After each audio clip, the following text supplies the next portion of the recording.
శ్రీరామనవమి సందర్భంగా విశాఖ ఉత్తరంలో అన్నదాన కార్యక్రమంలో సతీ సమేతంగా పాల్గొన్న జేడీ లక్ష్మీనారాయణ, జై భారత్ నేషనల్ పార్టీ అధ్యక్షులు మరియు విశాఖ ఉత్తర నియోజకవర్గ అసెంబ్లీ అభ్యర్థి పాల్గొన్నారు. ఆ రాములు వారి ఆశీస్సులు ఎల్లవేళలా ప్రజలకు ఉండాలని, అదేవిధంగా జై భారత్ నేషనల్ పార్టీని మీరందరూ ఆదరించి ఎన్నికల్లో మా పార్టీ అభ్యర్థులను అందరినీ అత్యధిక మెజారిటీతో గెలుపొందాలని ఆయన కోరుతూ, ఏ పార్టీ అని కాకుండా ఏ పార్టీ వారు అని ఆలోచించి నిర్ణయం తీసుకోండి అని ఆయన ఈ సందర్భంగా పేర్కొన్నారు.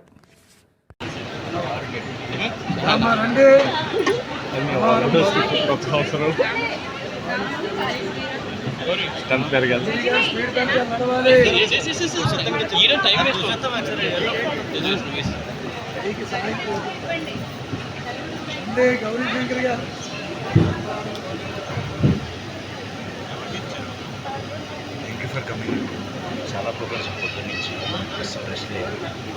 అప్పుడు చూసుకుంటూ కాదు వస్తామని మాట ఇచ్చాము, ఏమైనా సరే కనిపించని వెళ్దాము ఉద్దేశించేది చేసాము.